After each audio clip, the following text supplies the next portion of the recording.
on people who identified as male, people who identified as female, but being especially attracted to people who were very androgynous, like anyone who seemed to be sort of breaking gender norms or gender nonconforming. Like that was always what like caught my attention the most. And then because I felt very sort of like halfway between feeling like having like sort of more masculine things that I was wanting to do and express, and then also more stereotypically feminine things that I wanted to do and express, and just feeling literally like sometimes just torn down the middle by being like, am I a boy? Am I a girl?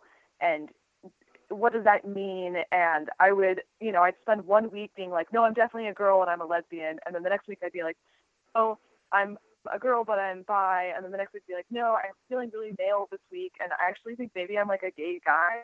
I'm going to feel funny. And then I'd be like, no, I'm bi. But it's just this like whirlwind of just so many, like very confusing, I don't know, feelings. So long to try to come to the realization that like I don't have to be one of these two gender options. Actually, I can find this middle space, this place in between male and female, and I can be at home there. And I don't have to be defined by who I'm attracted to. Like I can just say I'm queer, and that's enough. You know what I mean? Excellent. I was going to ask you another thing too. In your book, there you were telling about some of your teaching experiences and things that you were having.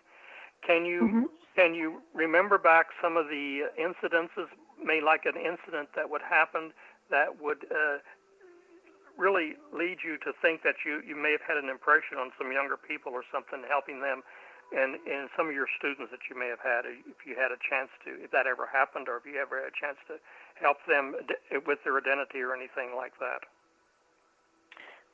Yeah, I think probably what you're referring to is there's a scene very near the end of the book. I've actually started doing, I'm teaching. I usually teach comics or art lessons, and I often teach to kids who are between like 5th and 8th grade, sometimes high school. And it's definitely a question I constantly think about is how much do I want to be out in the classroom?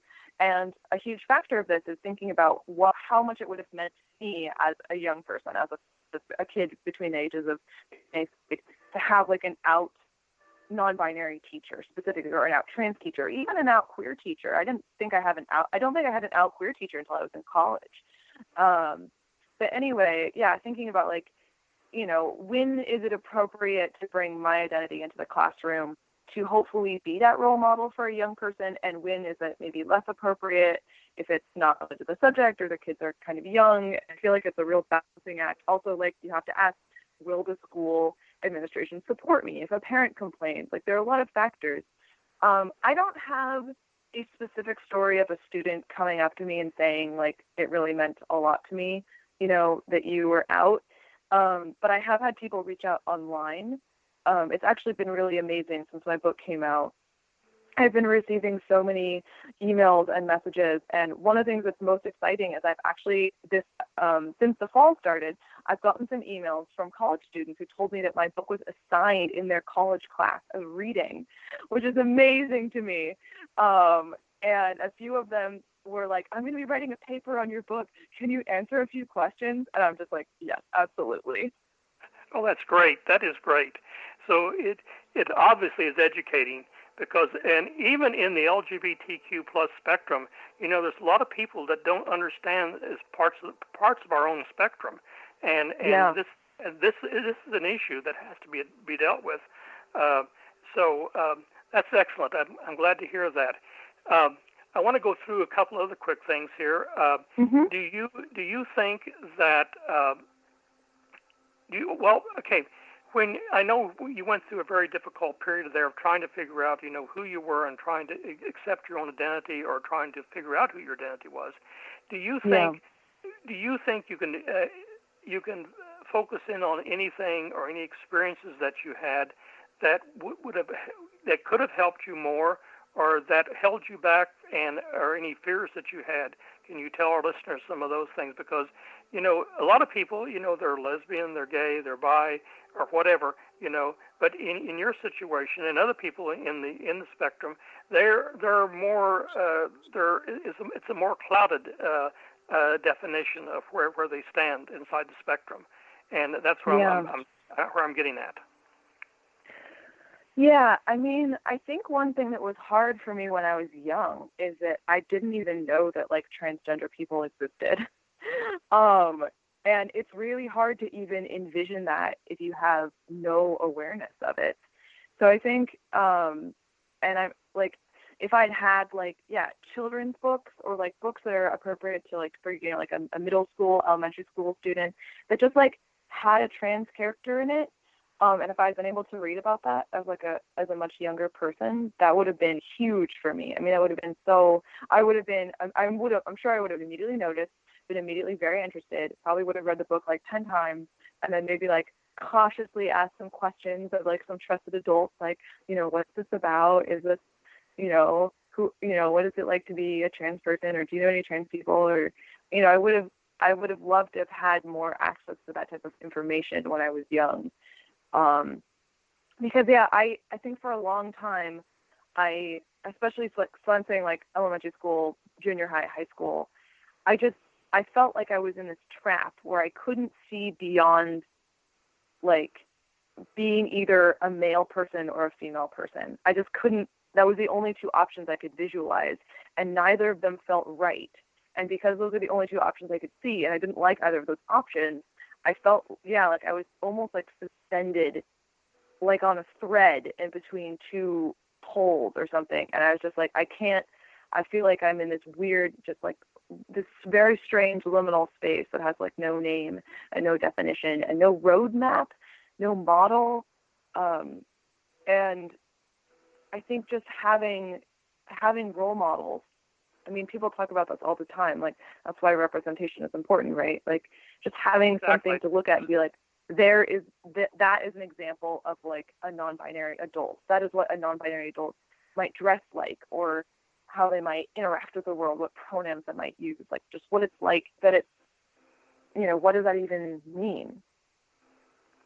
Yes, and I think you've hit the nail on the head there. That to me, it seems like the more often that the LGBTQ plus community can have role models to look at and things, it's going to be much more positive experience for so many young people, so many young people, and they don't have to go through what some of the older generations went through in trying to get their identities and trying to be accepted.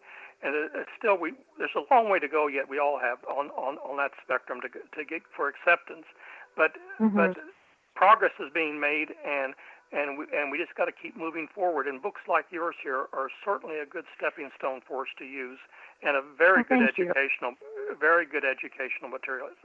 The way it's presented and the way you illustrated it's beautiful.